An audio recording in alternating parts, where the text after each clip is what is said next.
My co-founder saw that I was having a lot of issues as the pandemic happens. For a lot of people, that was definitely have a lot of condolences for anyone that was affected by the pandemic. But for us, it was a blessing in disguise. We took that time, pivoted from an event company into a software company, reading the room. It's the most important thing to do as a DJ. How do I get at least 80% of this room dancing? 20% are just there to chill. Reeling that back to startups, right? It's the same thing. It's being customer driven, knowing how to listen to customers. I don't think that I've seen anyone that's been successful at something that wasn't solving an issue that was really dear to them. And for us, we have a lot of psychology around the user life cycle of people in the long tail of the event space. I think the only thing that would make me cry is if this company failed.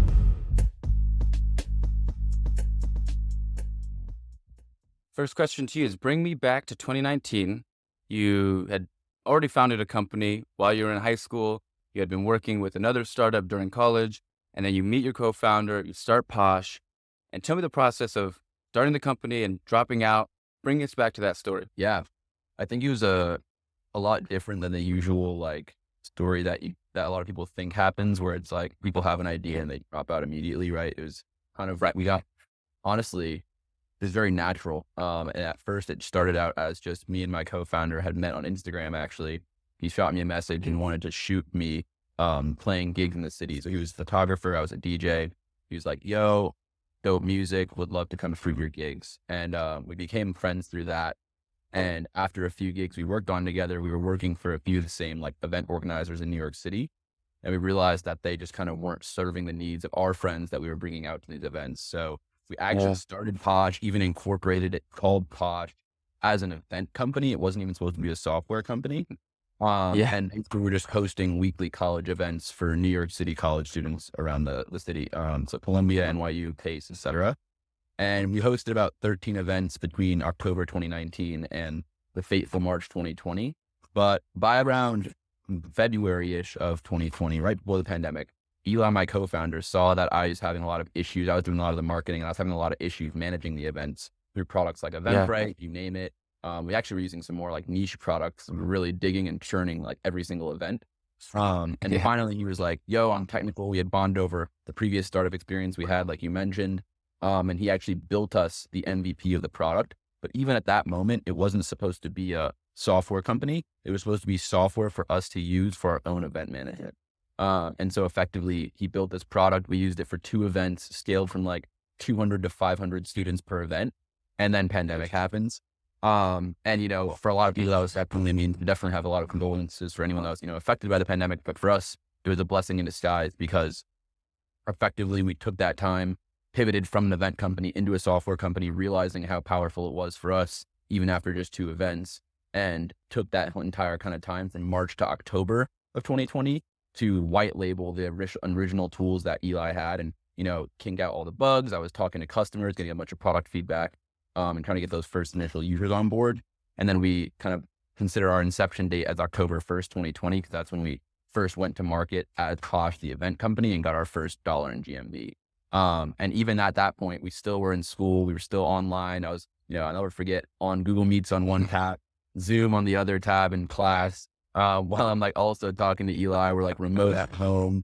And then another friend of ours that started a company called WAP was in Austin building. He was like, Texas is wide open. There's no masks. Like, come just enjoy the sun. So we flew down to Austin, spent some time there. Eventually moved to Miami for 6 months, actually, because that was another market that was wide open. That's where we got a lot of our initial traction. And basically after working on it for about 2 semesters online, we finally took, it wasn't even really a big like dropout moment. We were like, all right, let's take a leave. And NYU lets you take 2 semesters like most schools. So then we took a leave. And then after 2 semesters of that, then it was like, all right, we're not going back. We had raised $1.5 million at the point of the end of that second semester of leave we were allowed. And so we finally dropped out because we were like, all right, we have other investors' money on the table and we can, give ourselves the salary that we could have paid ourselves with the degree. So why would we even try to finish? But yeah, I dropped out with 1 year left. Eli had 2 years left, but we worked on the company for about 1.5 years before even making that. Yeah. What was not bringing, you said earlier in the story, the events weren't reaching your friends and people around your circles. Why is that? Yeah, I think a big part of it was that, frankly, the people organizing those events were just a lot older, right? They were adults who had a lot of relationships with the venues and the DJs, the artists, the photographers, whatever it might be, all the different stakeholders in the space. They had those relationships, and that was the monopoly they held. But just like, with, building a startup, they weren't customer driven. They didn't really care what their customers wanted. They just knew that they were the only ones that could serve that need. And so effectively, honestly, as we worked for those other people, we were a little bit smarter than the people that were also working for them. And we kind of took their relationships, frankly, with the venue owner, with the photographer, and with the DJ, and with the other people promoting the event. And we took a lot of their business away from them and started our own brand. And it was actually insane for the first few months. We had the cops called on our parties like multiple times. Honest, to be super honest, we were, 19 years old at the time. So the guy that we were working for knew we were underage and they were employing us. But then as soon as we were competition, they were calling venue owners being like, these guys are underage, like they shouldn't be hosting these events at these venues that have alcohol, this and that, and trying to ruin our reputation. So it was like a big all out beginning from these people that were just mad that frankly, the only thing they had was relationships. And because we were nice people that also had more of a draw on the audience because we were more relatable, that we had the customer side and we told the venues, look, we're the ones that the customers actually like, work with us instead. And this really pissed these people off. But, everything became very amenable. Even a lot of those people that we competed with and had that head to head with over the years now actually use POSH. And we've all kind of, They have no choice. come in together. No, they don't have any. They have other choices. There's many places. I think that's, an undeniably good product, and overall just us being mature and knowing like, look, that was just a function of the time, what we wanted to do. And like, what else were we supposed to do if we wanted to, scale? I think a lot of people get offended when like someone that they brought up or taught the ropes kind of tries to go off and do what their own thing, but you can't be like that, obviously. Well, it sounds like obviously there, is always a fight for users, customers, clients. I think a lot of older businesses may not realize that newer companies are trying to just get a share of it. And we all understand that people are going to have an experience with multiple different products, and getting a piece of that and being amicable with the next product and even maybe partner with them is a way more advantageous relationship than having any sort of competition. But I'm curious because, with most monopolies, there comes this instance of like, honestly, mediocrity, where it's just kind of the same thing over and over again. Is that kind of the experience you were seeing? And what do you think drove them to not necessarily improve or get new people involved? Yeah, it's interesting. I think when you remove yourself from the ecosystem of startups, people are a lot more comfortable with mediocrity. Right, we were just an event brand competing with other event brands. And once people have a comfortable user base or a comfortable set of customers in a non-startup ecosystem, they're not as hungry as you and I are, the people listening to this podcast, right? They're kind of just making their money. They're happy with the food that they're putting on the table. And like, they're not going to try to improve or scale if they're comfortable. A lot of people are very comfortable, and it's okay to be comfortable, frankly, right? Otherwise, the other end of the spectrum is what the founder feels, which is a constant state of being uncomfortable. Right. Yeah, anxiety. Right. And so I think that's hard sometimes that was definitely a big shift for me to realize that. Frankly, I think a lot of founders have a hard time removing themselves from the situation and realizing other people are comfortable being uncomfortable. But like the state of it is just like, if you obviously are too comfortable for too long, someone young is going to come and disrupt you. We did it with these event brands, but luckily, we kind of just stopped caring about hosting events because we wanted to build a platform to empower all of them. But now we're doing the same thing with ticketing platforms and event management solutions where, they're just comfortable. They're big. The people at the top are not the founders, right? A lot of the founders have left. So now it's just people making a good paycheck, sitting there in their ivory office, not talking to customers. And why are they incentivized? They shouldn't be. They're making 200 grand a year in their comfortable little office doing their thing. So it's kind of going to be, it kind of stasis at a certain point. Yeah. Thinking about your experience, learning, you're not the first DJ turned founder on this podcast. So I'm sorry if you felt that was special, but you are the first that really doubled down into, the entertainment space and revitalizing the access to the audience, because it's just, I feel like it was so disconnected. However, now hearing your story about you having your audience kind of go with you to places, I feel like that's kind of the shift in a lot of, in a lot of, events and experiences. But for you in particular, I always like to ask, DJ turned founders this question: what relationship, with your experience as a DJ bled over into, learning customers, understanding them, being a founder. How smooth was that transition? And was there anything in between there that you had to pick up? Reading the room. It's the most important thing to do as a DJ. And I think that's why a lot of DJs suck, frankly, is that they don't know how to read the room, right? They go in there and they have a USB full of a bunch of music that they really like. And they're like, these are my bangers. I play them with my friends and I like love listening to it on my run in the morning, whatever it might be. And you go to this room of people you've never met before, right? Maybe you brought your 20 friends, but there's 500 people in this room and 480 of them you don't know, and they don't know you, and they weren't expecting you to play a certain genre. They're kind of there because their friends brought them. And you have to read that room and look at every single person and understand, how do I get at least, 80% of this room dancing? Because at the end of the day, 20% are just there to chill. They're not going to dance. But if you can get 80% of the room dancing, then it almost looks weird if you're not dancing. But you have to get kind of that that tipping point where everyone's kind of into the music. And the only way to do that is by being really, really driven to understand the room and to understand the different social dynamics between people, right? You got this other person over here who wants Drake, but you have this other person who wants, dance music. And then you got this person that wants reggaeton. And then you have someone that wants some R&B. Great. Well, I'm going to play a remix, dance, remix of this Drake song that has a Bad Bunny verse in it. And then you got people satisfied, right? And it's like, that's really what good DJing is trying to understand how to appeal to as many people in the room as possible. And kind of reeling that back to startups, right? It's the same thing. It's being customer driven, knowing how to listen to customers and look at, all right, we have about 1.5 million users who have an account on the platform. And I have to understand, how can I appeal to the biggest number of them as possible with this new product update or with this new campaign that we're running, right? Whatever it might be. And being very, very customer driven to satisfy as many people as possible at once with the initiatives that you take on. Yeah.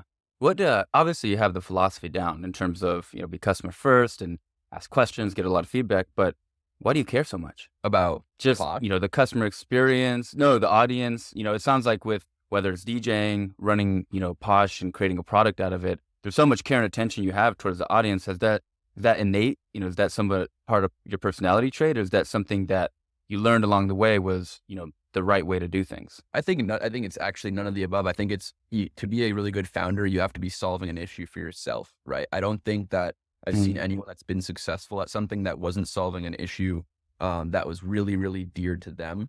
And for us, we have a lot of psychology around the user life cycle of people in the long tail of the event space, right? So for a little context, we're not trying to go after Madison Square Garden or these big venues, right? We're trying to empower people like me and you who have a passion, a side hobby, a niche interest that we are influential in, to empower them to create communities where they can make money by hosting live experiences. So if you know a bunch of founders, for example, we're on episode, you said 307 here. That's insane, right? So like you can, 309, right? So we got 309.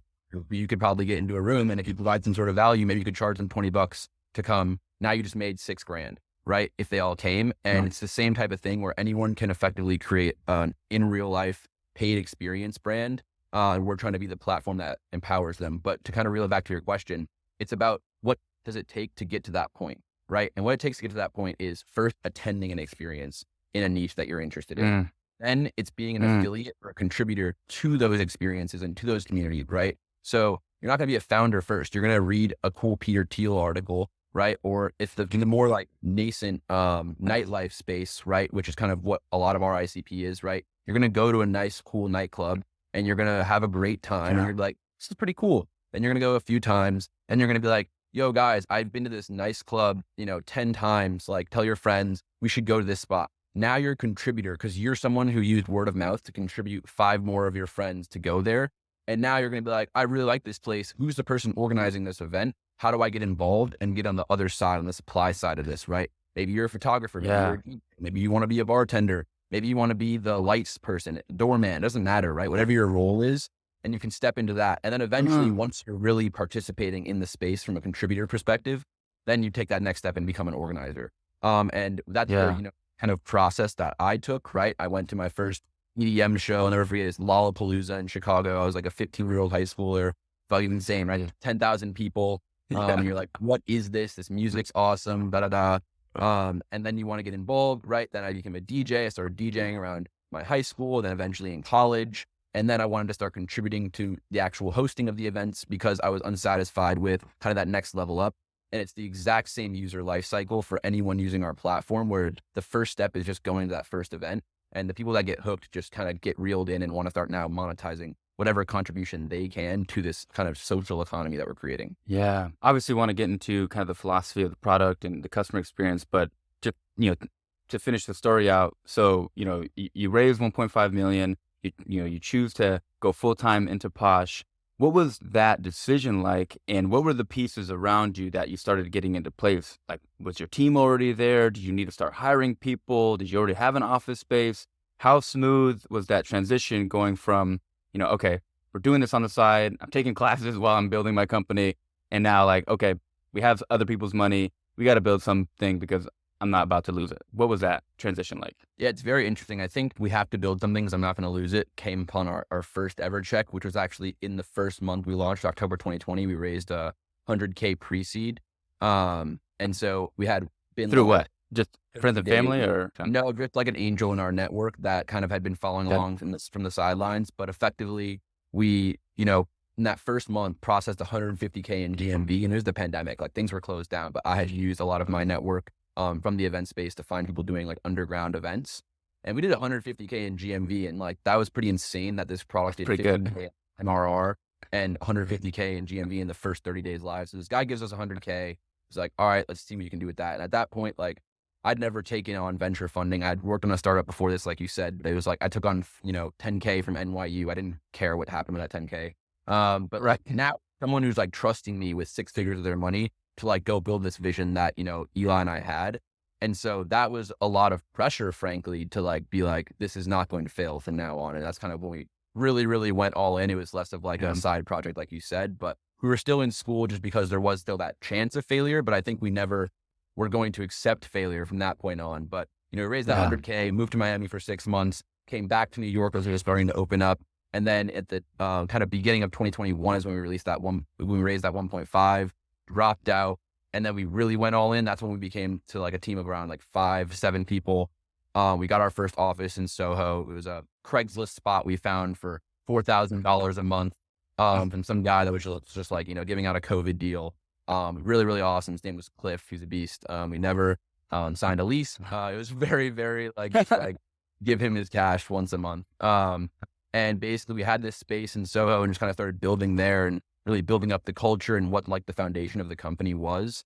And then eventually, we started scaling more. And then last April, we raised another 3.5, and then some more funding this most recent December. So about a month ago, in advance of our Series A later this year. But basically a lot of it was really based on like, again, like I said, step by step. It was never like we had an Right. idea, we worked on it for a year, then like raised $20 million. Like it was very like we raised funding in tranches. We've like dropped out after it was secure. We've like scaled the team very, very, in a very, very meticulous way. We've really been trying to be meticulous about like not over hiring too fast. You see all these startups that do this, like keeping burn rate Yeah. low. If not, we've already had a few profitable months. And like really just basically Congrats. staying product oriented and extremely lean. And never prioritizing sales over product led growth, I think is extremely important. Yeah. Yeah. I mean, it sounds like you're doing it the right way in terms of taking time and being meticulous, looking at the right signals. That is a very mature way to build, though. Who, or whether it was you or not, where did you learn the foundational skill set, or who helped kind of guide you into, building in that way? Because it's easy to crash and burn, to, invest in the wrong type of the wrong part of the business, invest in a new product line, hire a bunch of people that you didn't really need. There's so many ways to go about this process. What kind of led you to go the right route so early on? Yeah, it's a good question. Obviously, we're still, still got a ways to go. I think it's less about a who. Like, I think there's many different people, right? Our investors, advisors, people that I've, randomly sent a LinkedIn or cold email to that luckily responded and gave me 30 minutes of their time, and just kind of really being open to feedback and understanding how to like really just take in information. But I think beyond all of that, why would I even want to do that? I think is kind of more the first principles question. And I think it's really more about like any successful founder that I've met hates the idea of losing more than the idea of potentially winning. Like, we're not sitting here like really excited about like, exiting for $100 million, something like, we really, really want to build this into $100 billion company. And what we're building is a lot more than event management or like a pseudo Eventbrite. We're building more of like gig economy tools for the other stakeholders in the space to manage their businesses. Mm. But I can talk about that more later. But really, like, the fundamental root of it is just like losing. Like, I always say this to my friends. Like, I don't remember the last time that I cried. I think the only thing that would make me cry is if this company failed. And like, cause we put our heart, sweat, and tears into this. And so has the entire team. Like, they're grinding weekends, they're grinding late nights, they're grinding Friday nights, Saturday nights, whatever it is. And I would feel like my responsibility to them, have is basically to not let them down. And I would have let them down if the company Yeah. failed. And so that fear of failure is, I think, just what drives me to be as open to feedback as possible and to always be constantly searching for feedback and to learn. So if I didn't learn one new thing every day, I would feel like that was a waste of a day. And it's actually gone into the company culture directly at Stand Up Every Day. On my team, we have everybody puts one win from the day before, one learning from the day before, and then the action items they have for that day. So you have to sit down and, even if it's just 5 minutes, actively think Yeah. about like, what one thing that I learned yesterday. I think it really creates that learning mindset where everyone's really hungry to like keep evolving their skill set. Yeah. Shifting gears and thinking about the product more. I was looking over the service. I told you I've used it more so recently, actually. It's been probably my top event app, not just because you're on the show, but I've used Luma, I've used Eventbrite, I've used Meetup, I've used all these other ones.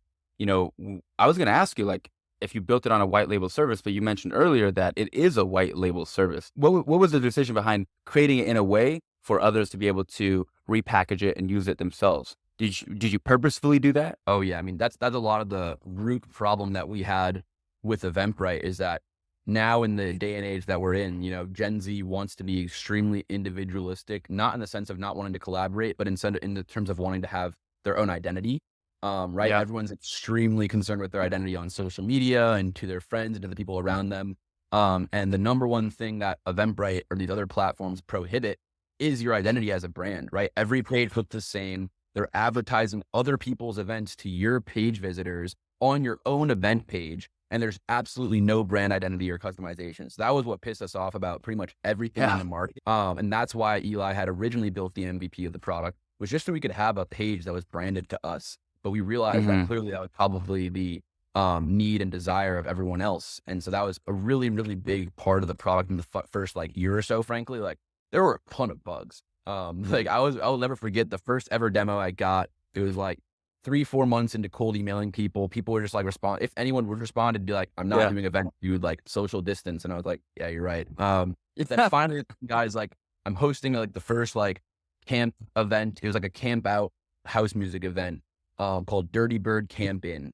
And he responded, he's like, I'm down to take a demo. And I hop on this demo and like 3 minutes in, the screen goes black. And I'm like running over to the other room of Eli, like Eli's back coding away. And I'm like, dude, like, I'm on my first demo. Like, what happened? And like, stuff like that would happen all the time. That's just like that people don't really talk about, right? Like, it's always like on Twitter, it's like all nice and fun and dandy. But like, there's a ton of bugs at the beginning, especially if you're like one technical co-founder or one non-technical. Like, it's just like what a kind of par for the course. But I think a lot of it was really just about like pushing through with that. But what I was getting at to your question is, a lot of the early value, even though there were so many bugs, was just that Eli is a phenomenal designer and the product just looked and felt amazing. So even if there were a few bugs, it just looked so good. And it looked like a page that you built that was your own with minimal technological experience or technical expertise on like how to use like Shopify or Webflow. Like, you put a few inputs about your event date and your flyer, your time, and a color, and it looks beautiful. Yeah. I mean, it's so personalized to the individuals. And you kind of see a theme with people now that you kind of follow. I follow a few DJs. And I'm like, oh, I like their art. I wonder who's doing it. And it creates this interest and this curiosity to learn more, which I really love about the product. Before we go into it more, a question popped in my head is, a lot of people might think your story is easy, quote unquote. You had an idea, you're an ambitious kid, you started building, and then people gave you money.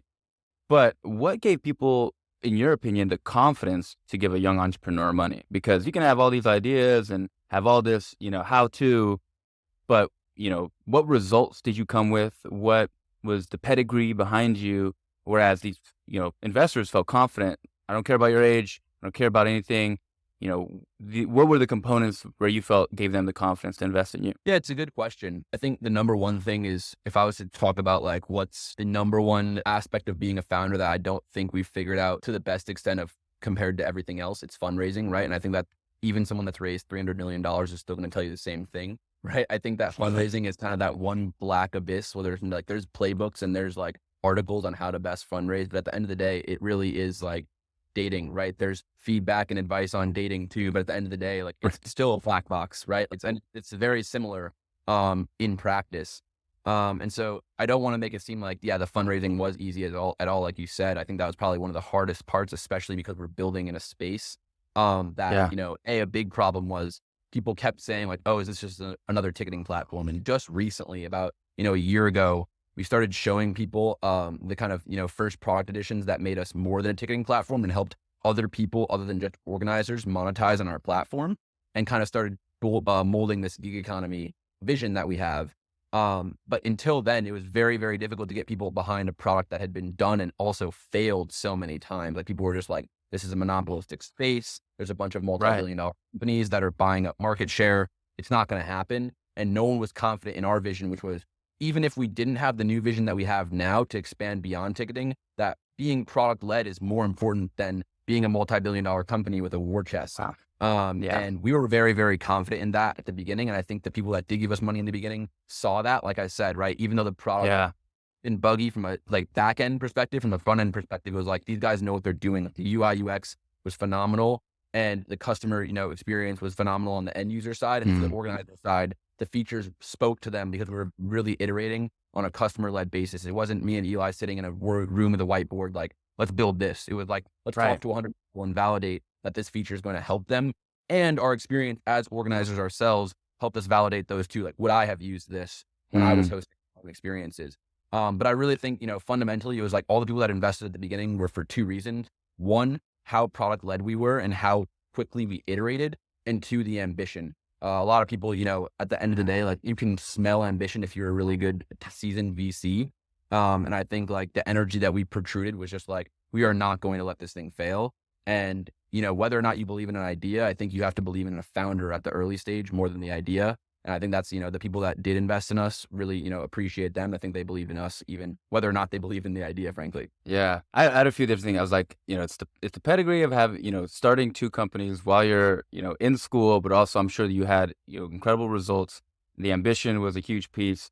But also the product led growth. I think it's such a valuable way of building because you don't have to search for the answers. And I was talking to someone in product, they were thinking about starting a company, and they're like, but I kind of like this space. I was like, just ask people questions. Like, go into your life, think about what's broken, and like maybe try to fix it. Maybe other people think it's broken, and just start being curious and tell people what you're doing. But what do you think hinders people from, being bold, or I don't know if it's courage? For me, it's like curiosity. In your mind, I guess, what are the other traits that come with the founder outside of the experience that they gain along the way? It's a great question. I think the biggest trait that we've gained, which is kind of broad to state, but I can kind of explain it, is maturity. It matures you a lot faster than people your age. Obviously, at the onset, people are like, oh, even to just go do this, like, it's not, it shifts from like, oh, like, you're kind of like crazy to go drop out and not pursue a normal passion job and things like that, to go pursue your passion, right? And then you start getting into it, and like, you're handling, within a year of the business, we're handling $1.5 million that we have the full right to do whatever we want. Right. And no one at our age at, I think 19 years old at the time was doing anything like that. They were just trying to like figure out their way around a spreadsheet and their banking internship. And like, even now coming up on May of this year, I was just thinking about it because I had skipped a grade 2. I actually, in like the timeline of the normal person's life, I would be graduating this upcoming May. And now I've already raised $9 million, working with a team of 22 awesome people, managed, hiring people, firing people, finances, marketing, sales, the full gambit. It really gives you a full education, but also from a less of like a learning perspective, just the maturity that, 35, 40, 50-year-old adults like receive at that stage of their life, because they've just been waiting to get promoted and be dealing with people and a lack of responsibility, frankly, right? And so being given that responsibility that someone in their 40s or 50s is eventually given at the early age really makes you, has to be more mature and act like an adult, right? For lack of a better saying. Yeah, yeah. Yeah, the experiences teach you so much humanity. When you're dealing with people, when you're talking to clients, you're building team, you have to go through those transitions that are tough conversations. Builds a lot of humanity and just a lot of, I think your judgment gets less clouded because you have all this, prior experience to really back you up. Thinking about shifting to like live experience and events, I love music. I love going to events. I hate bad ones. I will trash talk them all night long. Just like I have the full energy to do it. But I know what I go to for an event, but what does, the average person, or from what your perspective, what do you think about when you're like, we need to deliver these factors for these types of events? What are people looking for if you can lift it out? And then how do you deliver on each aspect? Yeah, it's a really good question. I think the biggest differentiator of POSH, to put it plainly, is we're the platform where people care about who's going rather than who's performing, right? And that's a big Mm, differentiator between mm, us and like platforms like mm. Ticketmaster or Dice, et cetera, where you're not really that concerned with who's going. You're concerned with that Taylor Swift performing, and you and your one or two friends are going to go and see Taylor Swift, and it's going to be an awesome Yeah, time, right? But really, what do you get out of that? Other than, honestly, you might get a great relationship bonding moment with the two friends you brought, but you don't get new relationships. And the entire value of, kind of, to get out of your question of what do people want when they're going to an event on POSH, is they want to develop new human connection and new human relationships and effectively escape the void of social media, which, even if you have millions of followers, just creates a lot of intangible relationships that don't solve the need to yeah, belong. And so people, at the fundamental level, I do a lot of like first principles thinking, and like, it's really just about like, people just want to belong, right? Like, yeah, fundamentally, humans as a race are extremely social. And if you don't feel like you belong, you're going to go into depression, right? And you're going to feel extremely right. lonely. And that affects the entire rest of your life. So people are just going to these events to feel like they belong to whatever niche community they're attending the events of. And as long as we can build that feeling of community and of belonging for the attendees, and help the organizers build that for their audiences through all of our Yeah, B2B tools, right? That's how we're going to win. yeah. I love how your app's set up. It's like the RSVP for access shit gets me every time. I'm like, this is really good. And then it makes me sign up, and We're then going to I can bring it see to other RSVP people. for belonging. Yeah, yeah, you should.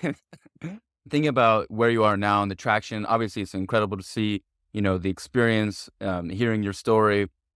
What are the biggest risks that you think Posh faces today? It's a great question. I think the biggest question mark on our entire team's head is that we have a lot of awesome ideas in terms of like the brevity of the product we want to build.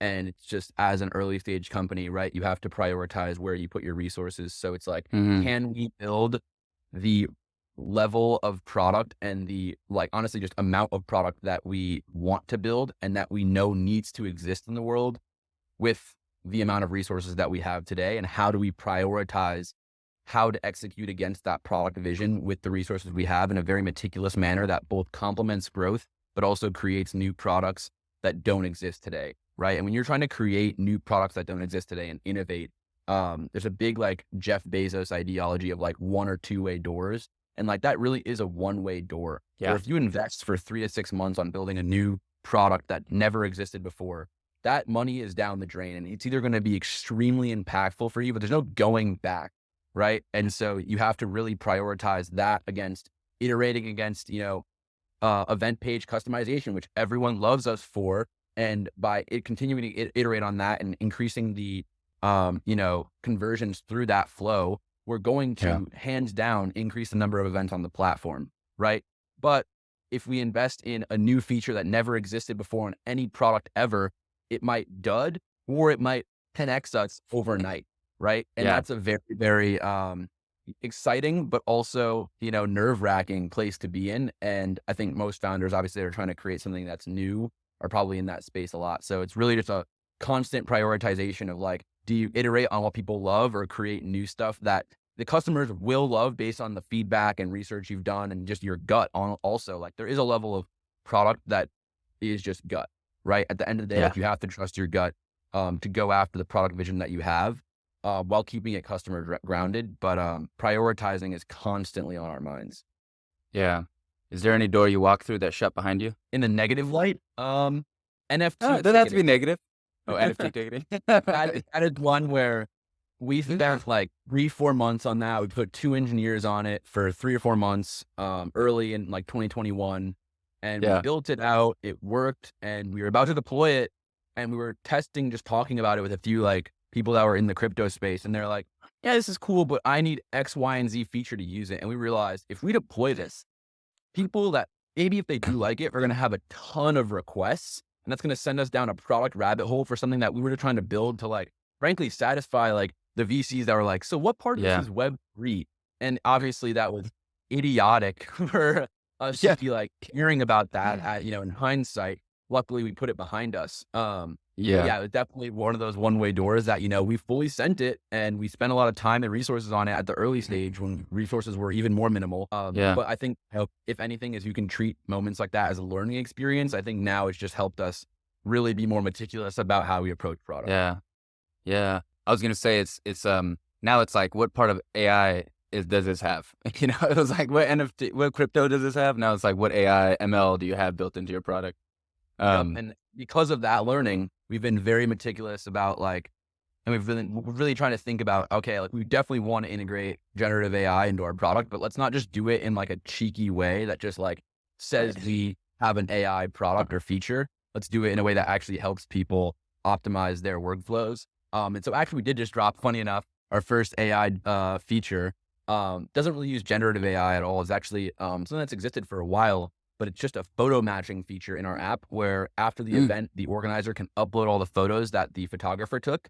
And based on profile pictures, you'll get the Good. photo, hey, Julian, you were in these 4 photos at the event right in the app because of facial recognition. But this actually has Wow. existed for a while. I don't know if you remember like when Facebook, you get like randomly tagged in a photo, and then they got sued Yes. for a ton of money. They had to like deprecate this, but they had built that in-house. Now there's an Amazon API that a bunch of different startups, we're not Wow. the first to do. I'm not going to say we're the first to do it. There's a bunch of people that are building features around like this facial recognition stuff based on this Amazon API. But I think that our use case is definitely one of the most applicable because like where else are you getting photos taken of you than an event? And so Yeah. it's been fun to drop that feature, but hopefully more either AI stuff. Yeah, it's either good experiencing a photo from an event or like can you delete that? Can delete them. Yeah. If you're like, Yeah. Filming a question from your show. Any dream brand or company or event, company that you want to work with that you're not working with now? It's a good one. I think what's interesting about us is that we are really trying to democratize this space and work with new entrants. So what excites me more than working with some super massive brand, frankly, because how it works in our space is that super massive brand is going to want a massive signing bonus because that's just how the industry works because other ticketing and event management solutions have kind of created that as a monopolistic strategy. Instead, what would excite me more, what is happening on our platform today is having someone buy a ticket.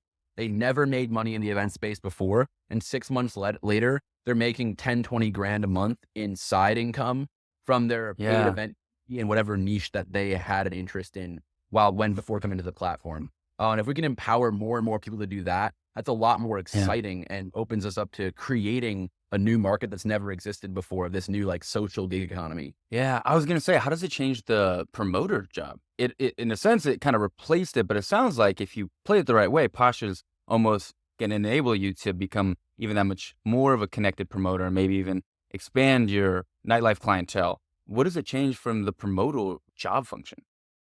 I mean, it's literally empowering. I think, frankly, the word promoter has a very bad connotation just because of who typically would fill those shoes. But we think of it more as just Greasy community people. organizers, I'm just kidding. paid event community organizers, right?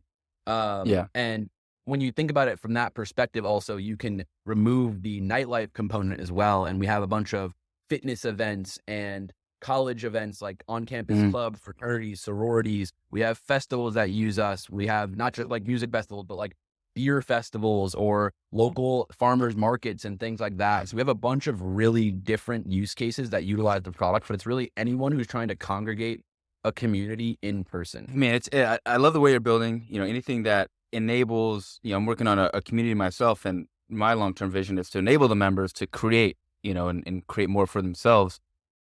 So it's so impressive to see how you've been able to do that with, nightlife, and not even just nightlife, just events overall, especially giving such a wide array of possibilities? Because I think, most people got stale with just going out and having some drinks. Like, there's so much other ways to connect that I think are becoming more and more exciting, more and more popular. What are some ways you've seen that you didn't really think of before, but you saw it on the app and you're like, wow, that's pretty fucking cool? That's what excites us most is when we see a random Hmm. event series. I mean, Full Gambit is like the I think one of the cutest ones I saw the other day was puppy yoga. It was this person who set up like at her yoga studio, she set up an event page and she had like partnered with some local breedery and was gonna have 20 puppies just running around with people while they do yoga and you could adopt them after the session. And I was like, this is like the Ah. cutest thing ever. um, on the more less PG side, we've also seen like sex parties. So it's really any type of community can stand Humans, up. man. Yeah. Such human nature. It's so funny. I always like to go into this part of the show. I call it my founder FAQs. So I'm gonna hit you with some rapid fire questions, and then we'll see where we get. But first question I always like to ask is, what's hard about your job day to day? Interesting. I think there's a constant push and pull between like what society considers a healthy personal life and what makes me as a founder like excited.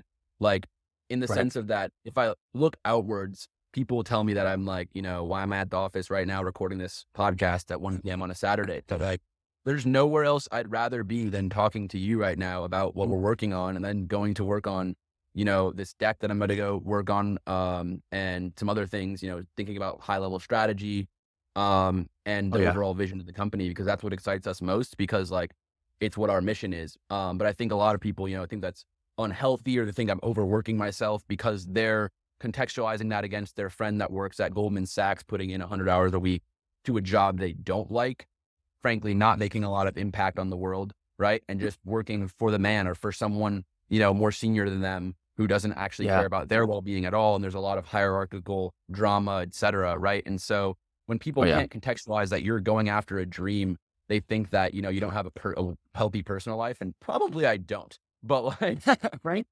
I love, working on what we're doing 24/7, 365. Um, and so it definitely is that like push and pull in my head of like, damn, is this unhealthy? Like always questioning Yeah. myself about how much time I'm putting into it if it's unhealthy. But I think as long as I wake up and I'm happy and I personally want to go into the office, then there's no reason I should be taking any time off, frankly. Yeah. Yeah. If you got the energy to do it, might as well. Your body will tell you at some point whether to break down or not. Health is a big thing, Um, though, man. I mean, on that note, I think a lot of founders don't have the personal health down, and I think that's something that I shifted probably oh about yeah.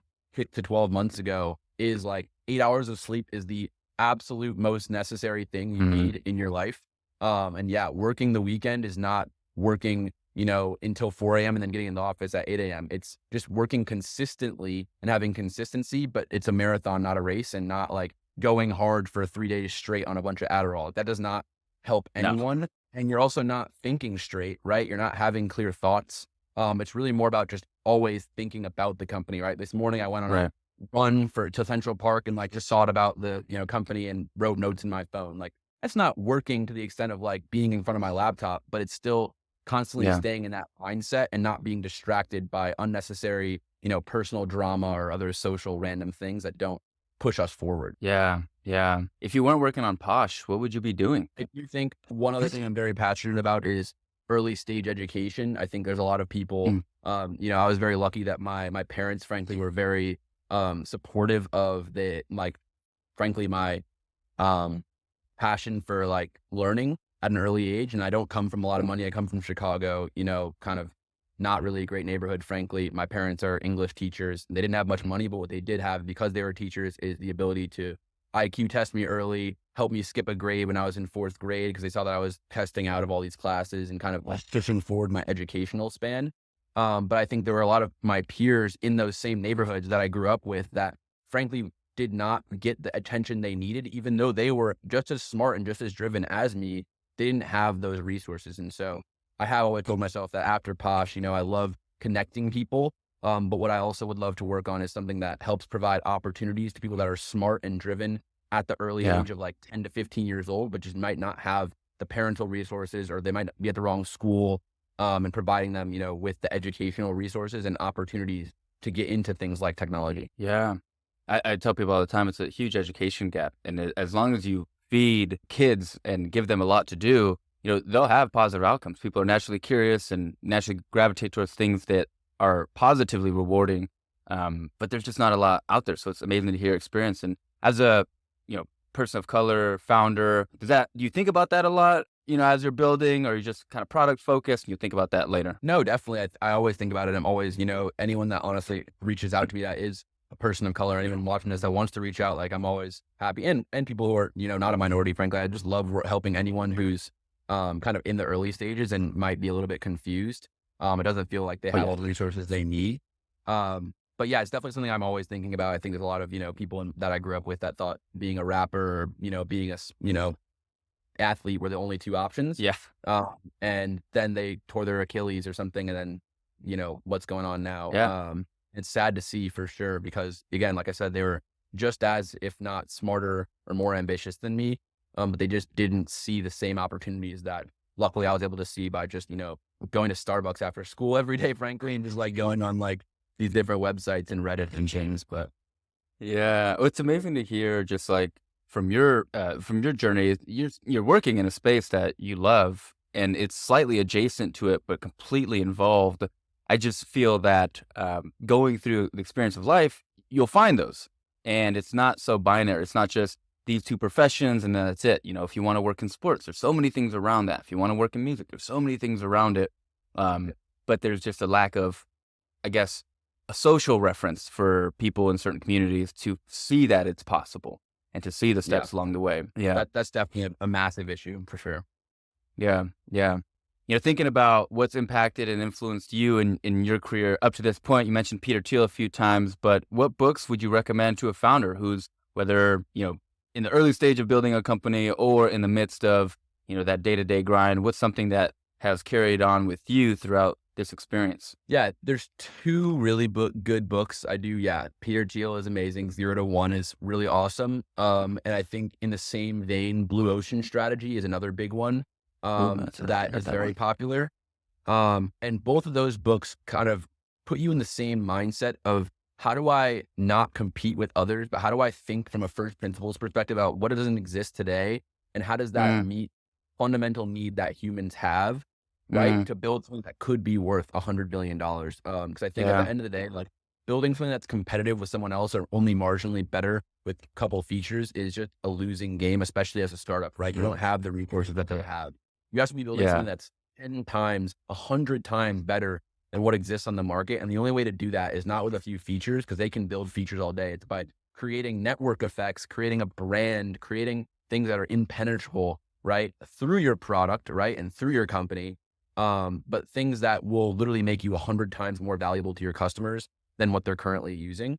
And those books definitely put you in that mindset. Yeah. Avante, I've a whole list of questions I want to continue to ask, but unfortunately we're at time, so maybe we'll have to do a part 2. Last question I always love to ask my guests is there any question I didn't ask you that I should have, something we didn't cover that you wanted to touch on before we end here? Anything at all? No, I think you have a great question, kind of style. I've been on a lot of podcasts and sometimes they are drilling you and it's not as much of a conversation as you've kept it. So I appreciate you for kind of keeping the conversation flowing and open. And anyone that, wants to reach out, I'm happy to answer any of their questions as well. Can drop my email or whatever, it might be best. Yeah, of course. I was going to ask that at the end, but last question that did pop into my head is, what's one just like interesting thing you learned during one of your shows that you ended up using like in your business? During our podcast? Yeah. You talked to a lot of, nightlife event people. What's something that somebody said and you're like, oh my God, we got to put that into the product today or tomorrow? It's a good idea. I think, frankly, it's more about that. The common thread between anyone in the space, no matter if they're at the earliest stage or the lower stage, the number one problem they all have is a lack of relationships, right? To get to the next step of wherever you are, and this is frankly just in life, but especially in the event industry, because there's no platform to democratize those relationships, it's very, very difficult, right? If you're in tech, for example, and you want to learn from really senior product people, you go on LinkedIn and you message them. These people in our space are not even on LinkedIn. They're maybe on Instagram, but you can't categorize by saying like venue owner in New York City. find them, right? And so I think just the amalgamation of all these different stories that we've heard from all these different people and understanding that these problems don't just exist at the long tail, but also at the, high end of the market, have pushed us forward towards the vision that we're building, which is the gig economy platform for any stakeholder in the event space to establish a profile and communicate and transact with the other people. So if you're a photographer, you're able to get booked and connect with organizers. If you're an organizer, you're able to connect with venue owners, et cetera, and kind of create that bridge for all the different stakeholders in the long tail of the event space. Yeah. Avante, it's been such an incredible conversation, man. I really appreciate you taking the time. Last little bit, give us your plugs. Where can we find you? LinkedIn, Instagram, Facebook, I don't know. Where can we find and be a fan of you and your progress? Yeah, Instagram, Avante Official, Twitter, Avante Price, email avante@posh.vip.